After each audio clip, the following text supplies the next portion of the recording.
यकीनन ज़ैल में कौम आद का वाक़या एक तवील जज्बाती और क्लासिकी इसलूब में उर्दू कहानी की सूरत में पेश किया जा रहा है।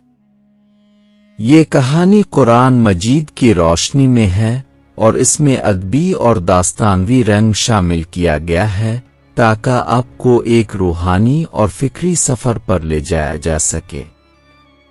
खाक में छपी सदा कौम आद की कहानी। ये इस ज़माने की बात है जब दुनिया में जुल्मत छाई हुई थी और इंसान अपनी ताकत व जबरूत पर नाज़ा थे। रमज़ान अरब के वस्त में एक अजीम कौम आबाद थी जिसे दुनिया व कौम आद के नाम से जानती थी। ये कौम अपने वक्त की सबसे ज़बरदस्त, सबसे शानदार और सबसे ताकतवर कौम थी। उनकी बस्तियां मैदान अहकाफ के गिर्द थीं जो बुलंद व बाला पहाड़ों, सरसब्ज़ वादियों और खुनक हवाओं से घिरा हुआ था।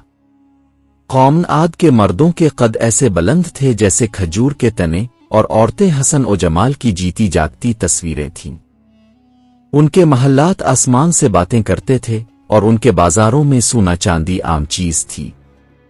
ताकत उनकी मीरास थी और गुरूर उनका ज़ेवर। वो अपने हाथों से पहाड़ तराशते और उनमें घर बनाते। वो हवाओं को कैद करने का हुनर रखते और बादलों को पुकारने का दावा करते। लेकिन जहां ताकत आती है वहां अक्सर तकब्बुर भी रापा लेता है। कौम आद भी इस बीमारी में मुब्तला हो गई। उन्होंने अपने रब को भला दिया। वो बुतों को पूजने लगे, अपने माबूदों को खुद तराशते और फिर उन्हीं के सामने सर झुकाते। जुल्म व सितम आम हो चुका था। कमजोरों को पैसा जाता, यतीमों की जमीनें हड़प की जाती और हकदारों को धुतकारा जाता। ऐसे में एक नूरानी चेहरा, एक मासूम जुबान और एक पाकीज़ा दिल लेकर अल्लाह ताला के नबी हज़रत हूद अलैहि अस्सलाम उनकी हिदायत के लिए भेजे गए।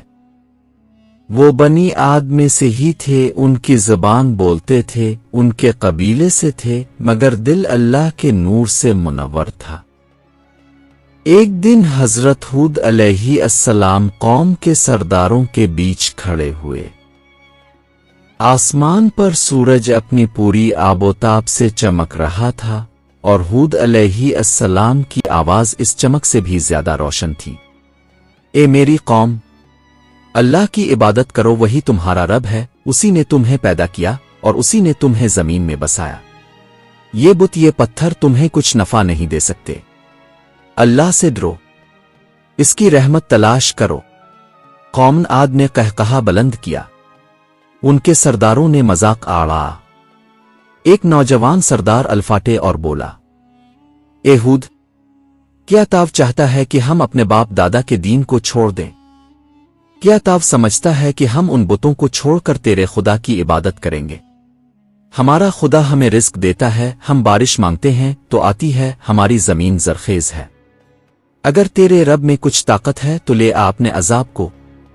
हूद अलैहि अस्सलाम ने उनकी तरफ देखा, आंखों में आंसू थे मगर चेहरे पर अज़्म की रोशनी। फरमाया, मैं तुम्हें अल्लाह का पैगाम दे रहा हूं, इस रब का जिसने तुम्हें सब कुछ दिया। अगर तुम बाज ना आए तो याद रखो, अल्लाह का अजाब बहुत सख्त होता है। मगर कौम आद ने अपने नबी की बात न सुनी। दिन गुजरते गए, महीने बीत गए, बारिशें बंद हो गईं, हवाएं सूख गईं, दरिया खुश्क हो गए, जमीनें बंजर होने लगें। अब कौम आद को फिक्र लाहिक हुई।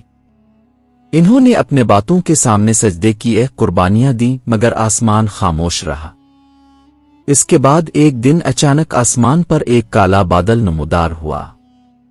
सरदार खुशी से झूम अल्फौट है, लो, हमारे माबूदों ने हमारी सुन ली, बारिश आ रही है। मगर वो बारिश ना थी, वो तो अल्लाह का कहर था। वो बादल जो रहमत की नवीद समझा जा रहा था, अजाब का खैमा बनकर उतरा। फिर एक ऐसी आंधी चली, ऐसी खौफनाक आंधी जो 7 रातें और 8 दिन तक मुसलसल चलती रही।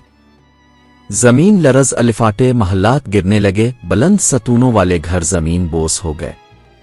وہی لوگ جو پہاڑوں کو تراشتے تھے اب ریت میں دفن ہو گئے۔ ان کے بلند قد اجسام ہوا میں اچھلتے پھر زمین پر ایسے گرتے کہ گویا وہ کبھی تھے ہی نہیں۔ قرآن کہتا ہے گویا وہ کھجور کے کھوکھلے تنے تھے جو زمین پر گرے پڑے تھے۔ حضرت ہود علیہ السلام اور ان پر ایمان لانے والے چند مومنوں کو اللہ تعالیٰ نے اس عذاب سے بچا لیا۔ وہ ایک وادی میں جا کر پناہ گزین ہو گئے۔ جب آندھی کا طوفان تھما تو پورا میدان احقاف ایک ویران قبرستان کا منظر پیش کر رہا تھا۔ قومی عاد جو طاقت کی علامت سمجھی جاتی تھی صرف ایک عبرت بن کر رہ گئی۔ سبق: اس کہانی میں ہمارے لیے ایک واضح پیغام ہے کہ جب انسان اپنے رب کو بھول کر اپنی طاقت پر ناز کرتا ہے، جب وہ ظلم کو اپنا طرح زندگی بنا لیتا ہے اور جب وہ حق بات کو جھٹلا دیتا ہے تو پھر اللہ کا قہر اسے عبرت کا نشان بنا دیتا ہے۔ قوم عاد کی بربادی صرف ان کی کہانی نہیں بلکہ ہر اس قوم کی کہانی ہے جو اللہ کو بھلا دیتی ہے۔